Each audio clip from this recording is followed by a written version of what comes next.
You know, when I first saw Rogue One back in 2016, I thought it was a really solid Star Wars story, but watching it now, after 2 full seasons of Andor, it doesn't just feel like a great movie anymore, it feels like a masterpiece. Get us out of here.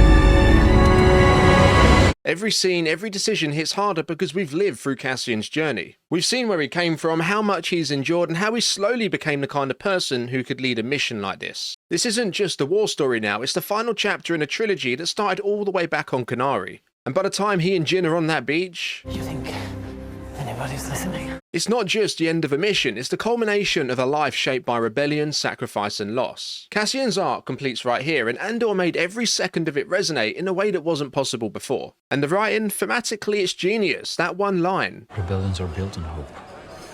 Gets passed like a torch from the hotel clerk on Gorman in Andor to Cassian saying it to Jyn on Jedha. Hope. Yeah.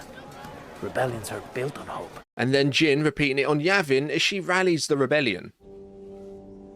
Rebellions are built on hope.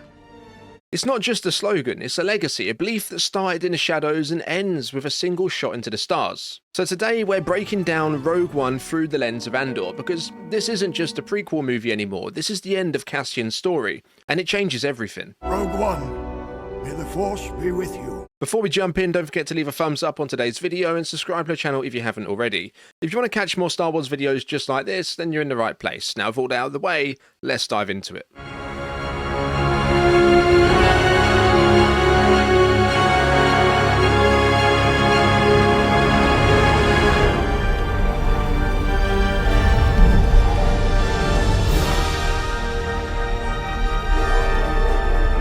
Alright, so what makes Rogue One hit so much harder now is that we know what it cost the rebellion to get to this point. After Andor Season 2, the galaxy feels way more fragile. The rebellion is fractured, Luthen's gone, Dedra Meero has been thrown into an Imperial labour facility, accused of being a rebel spy after Death Star files were discovered in her possession, the result of her obsessive hunt for Luthen and the network he was building, and people like Vel, Kleya, Wilman, they survived. But they're very different characters now than when their story started. All that tension, everything they built from the shadows is now centred on one base, Yavin 4. This is where the Rebel Alliance we know from the original trilogy takes shape, and Cassian finds himself ungrounded and on edge, still carrying everything he learned from Luthen, including the weight of making difficult choices. So when he kills Tivik in the opening minutes of the film, We'll be alright.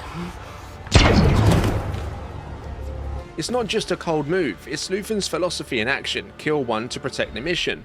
Cassian is still operating in that grey area where the task at hand comes first, even when it costs him. But the big difference now is we understand why, we've seen the system that shaped him. At this point the Death Star is still just a whisper, the rebellion doesn't even know its name yet, but through Andor we now know how those whispers started. It was Lonnie, buried deep inside the ISB, who first brought Luthen fragments of the truth. And even though Luthen's gone now, the information didn't die with him, it spread, and Bodhi Rook's defection, this pilot trying to reach Saw Gerrera with critical intel, I need to speak to Saw Gerrera. I keep telling them before it's too late.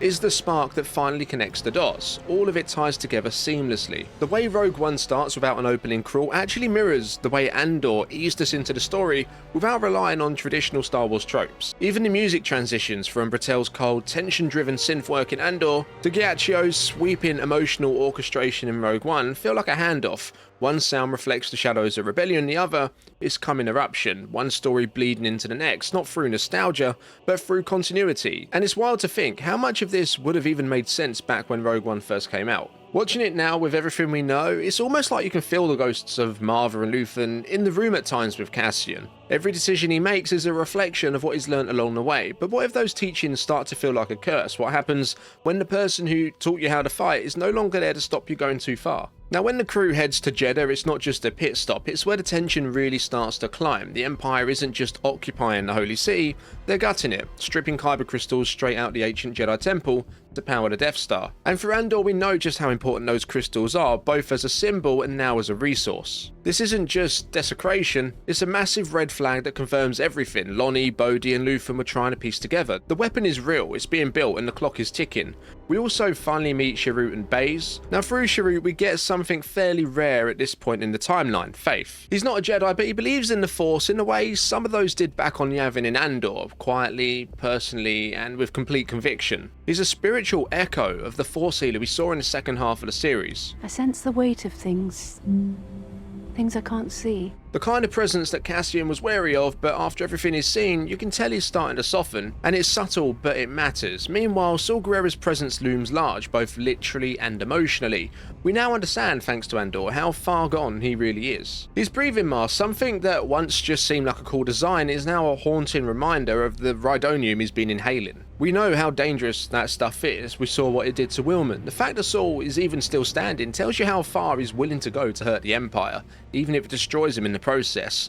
And then we hear Cassian relaying the line he heard from the Gorman hotel clerk. Hope. Yeah. Rebellions are built on hope. But this time he's not just repeating it, he's passing it on. He says it to Jyn like it's always been his, and what's wild is she's the one that ends up carrying it forward. From Gorman to Jedha to Yavin, that one line becomes the rallying cry of the entire rebellion. The group dynamic also starts to take shape here. Jyn, Cassian, K2, Chirrut and Baze. This scrappy, mismatched team comes together in the middle of a city that's about to become ground zero. And if you're watching closely, K2 disobeys orders again, swooping in to save them just like he did back in Andor when he ignored the command to stay with the ship during the rescue in the season finale. Cassian, I've cleared a path. It's these little callbacks that give the whole thing a sense of continuity, like it was always part of the plan, even though we know it wasn't. And here's what really changes on Jedha. Cassian's been in teams before, on Aldhani, on Ferrix, even with Melshi and K2, but here, for the first time, he's not the one doing all the heavy lifting alone. Chirrut, Baze, Jyn, they're all just as capable, just as committed. In a way, he's not leading them, he's part of them, and that shift from protector to teammate feels like a major step forward. So yeah, up until this point, Cassian's just been following the mission, trusting the intel, doing what needs to be done, even if it means crossing lines. But on Edu, something changes. General Draven gave him an order to forget extraction and kill Galen Erso. For a while, it looks like he's gonna do it. The scope is lined up, his finger's on the trigger, but he doesn't take the shot. And for anyone who's watched Andor, that hesitation feels massive, because this isn't just about Jyn's father, it's about Cassian choosing not to become just like the Empire. Back in Ferrix, he watched what happened to Wilman after his father was killed. He lived through the trauma of losing Maarva. He knows the pain this war leaves behind, and maybe, just maybe, he doesn't want Jyn to carry that same weight. That choice right there, that's a ripple of Luthen's ideology, and ultimately a rejection of it. But there's another layer here that's easy to miss. Before heading down to Edu, Cassian tells Jyn to stay behind because she's the messenger. And if that phrasing rings a bell, it's because it mirrors something from Andor, when the Force healer on Yavin called him the messenger. She called you a messenger. I've had dreams like that. Now he's passing that same role on to someone else, maybe without even realizing it. Is it just a coincidence, or is the show deliberately framing Cassian and Jyn as two sides of the same story? One who carried the spark this far, and one who's about to ignite it. And that spark goes all the way back to Kenari.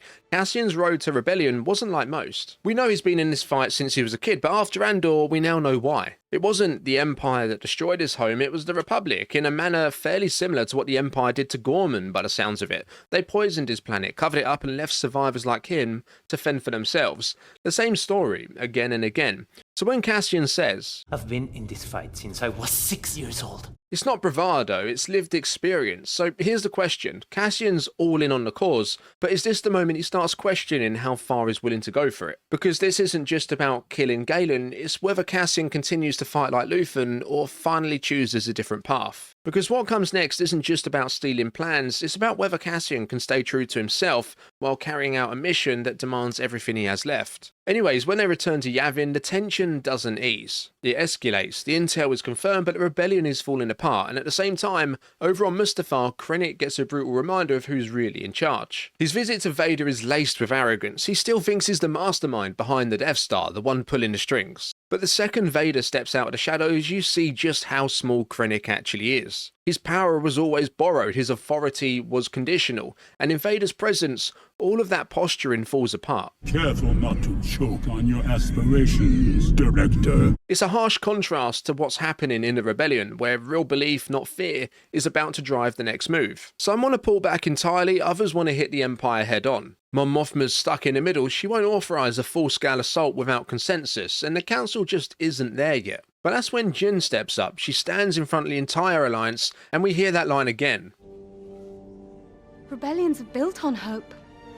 But this time, it's not Cassian passing it to her, it's hers now. A line that started as a whisper on Gorman, passed through Jedha, is now being spoken into the heart of the rebellion. Her plea doesn't sway the council, but it sparks something in the people listening. And in the shadows, Cassian's already made his decision. He finds the rebels like him, the ones who have lost too much to walk away. And before they leave for Scarif, he delivers that speech that cements his transformation. Everything I did for the rebellion. But this time, he's not defending the shadows he operated in, he's standing in the light, ready to act not out of fear or survival, but out of conviction. For the future, for the people who never made it this far, and for the ones still fighting too. Then Cassian turns to Jyn and says it. Welcome home.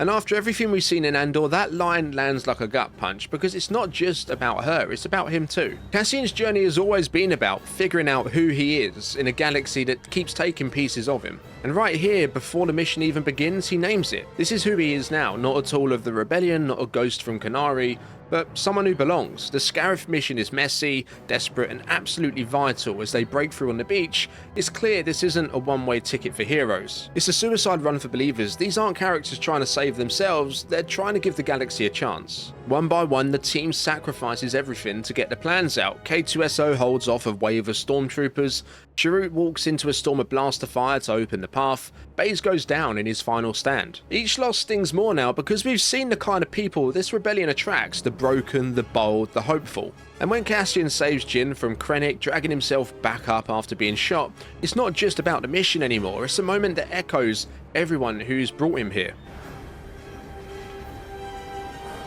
You can feel Maarva in that decision, Brasso, Bix, Luthen, everyone who shaped Cassian into the man he became, even if it meant never seeing what came next. And here's what makes it hit even harder. Did Cassian finally find peace, or did he just run out of time? And I can't help but wonder, what would Maarva say now, watching him finally become the man she always believed he could be? So yeah, as the smoke rises over Scarif, one final power shift is already in motion. Tarkin's been circling the Death Star project from the shadows ever since his initial test on Jedha. But now, with a full-blown rebel assault underway and Krennic conveniently on the ground, the timing couldn't be better. From his point of view, Scarif isn't just a security breach, it's an opportunity. One precision strike takes out the rebels and also removes a growing liability from the Imperial chain of command. Krennic might have overseen the Death Star's construction, but it's clear now, he was never meant to own it. And that's the poetic sting. Krennic isn't just killed, he's wiped out by the very machine he fought so hard to build. Am I far when ready?